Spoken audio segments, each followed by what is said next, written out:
Ma Aisyah. Apa sih?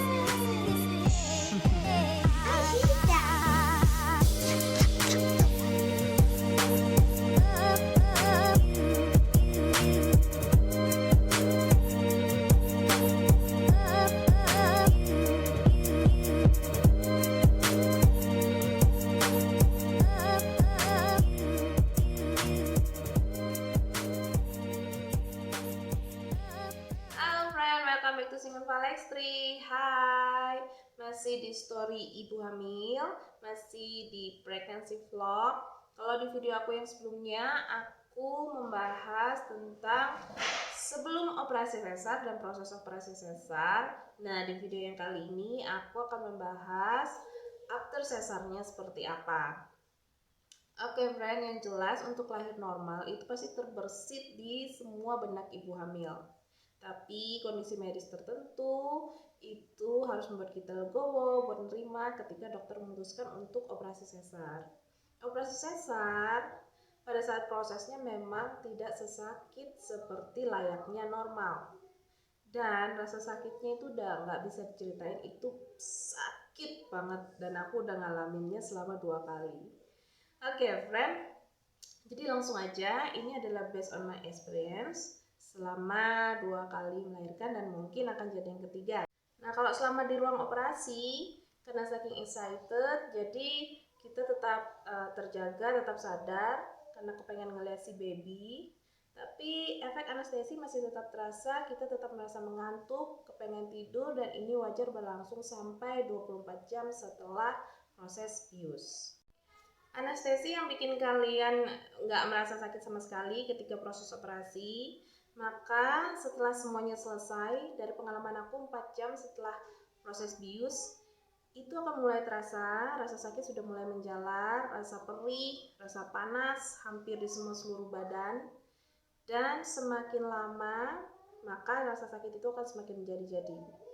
Buat kalian yang nggak tahan sama rasa sakitnya, cepat sampaikan ke perawat. Jadi nanti dosis untuk obat anti nyeri kalian bisa ditambahkan melalui infus. Puasa, sama halnya ketika sebelum operasi, maka setelah operasi kalian juga akan diwajibkan untuk tetap puasa. Cuman untuk puasa makanan padat 6 jam setelah proses operasi, sedangkan untuk minuman liquid adalah 2 jam setelah operasi. Pernah ada temen yang nanya hal konyol sama aku, kalau sesar darah nifasnya nggak akan keluar. Ya keluarlah, baik itu operasi sama halnya kayak normal, jadi darah nifasnya akan tetap keluar. Nah, setelah selesai operasi, darah nifas kalian akan mulai keluar, dan keluarnya di awal itu pasti banyak dengan warna yang merah pekat dan agak ada hitam-hitamnya gitu. Jadi perlakuannya sama aja kayak kalian kalau lagi mens, mengganti pembalut dengan teratur, pakai pembalut, jangan sama sekali pakai tampon karena selama masa nifas jangan memasukkan benda apapun ke dalam vagina. Karena ini untuk menghindari bakteri supaya tidak ada infeksi pada luka bekas operasi. Seterusnya menyusui, friend. Jadi proses menyusui pada ibu yang sesar memang mengalami keterlambatan dari yang normal karena aliran hormon memang berbeda dari yang normal, dan juga efek bius itu menyebabkan kita mengantuk. Nah, proses keterlambatan ini jelas mempengaruhi produksi ASI.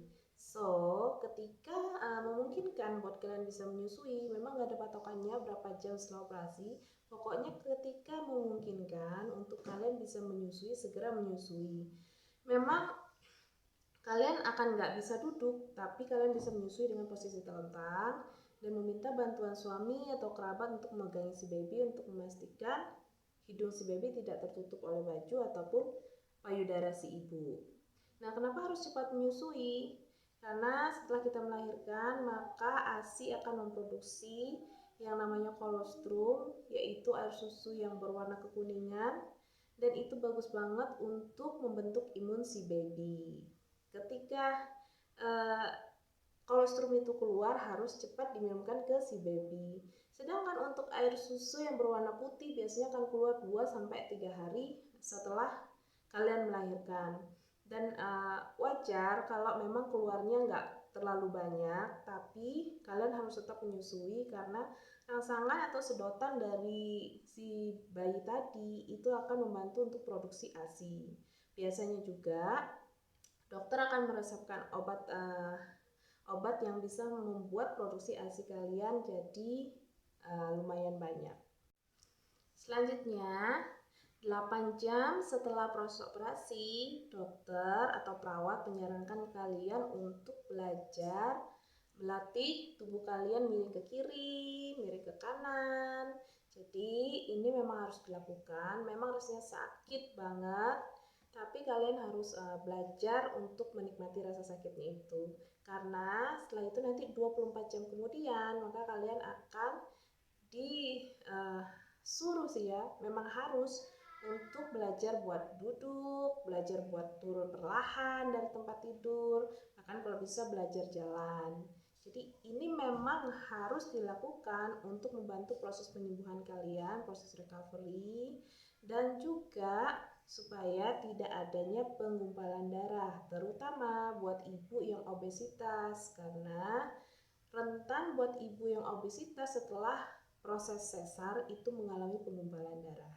Di 24 jam setelah operasi sesar ini juga, maka kateter kalian akan dilepas. Jadi ini untuk melatih kalian untuk berjalan ke kamar mandi. Setelah itu, biasanya kalian juga akan langsung dibersihkan oleh perawat, diseka, dilap karena memang masih belum memungkinkan untuk mandi. Baju kalian diganti, perban luka diganti, pembalut diganti. Jadi untuk memastikan kalian merasa segar. Masuk ke hari pertama sesudah kalian operasi, H+1 itu biasanya bayi akan mulai dirawat gabung dengan si ibu. Itu untuk memudahkan kita untuk menyusui dan juga untuk membantu produksi ASI kita jadi lebih banyak. Terus nanti biasanya perawat akan nanya kita, sudah bisa buang angin bu? Karena memang itu untuk memastikan kalau usus kalian dalam pergerakan yang bagus. Masuk ke H+2, kalian sudah diperbolehkan untuk mandi. Jadi untuk membersihkan kuman-kuman, buat kalian lebih fresh. Dan jangan khawatir untuk luka basah, karena nanti perban yang dipakai itu anti air, so aman. H+3, biasanya kalian sudah diperbolehkan untuk meninggalkan rumah sakit. Namun ini pun dengan kondisi medis yang baik tanpa adanya komplikasi. Dan kalau dokter memang sudah mengizinkan kalian buat pulang, so kalian bisa pulang deh. Tapi biasanya si ibu akan dianjurkan pulang, namun si baby akan stay 1 atau 2 hari. Kayak pengalaman aku, dua-duanya bayi aku itu stay 1 hari untuk tindakan preventif aja sih, untuk memastikan kondisi si baby dalam keadaan yang baik. Nah, setelah kalian sudah pulang ke rumah, selanjutnya adalah recovery di rumah. Jadi proses sembuh untuk masing-masing orang itu beda-beda, friend. Tapi normalnya 4-6 minggu untuk benar-benar pulih. Kalau dari pengalaman aku, 1 minggu setelah operasi, aku sudah mulai membiasakan diri untuk bisa kembali ke aktivitas seperti memasak, mencuci, jadi ngurus suami, ngurus anak.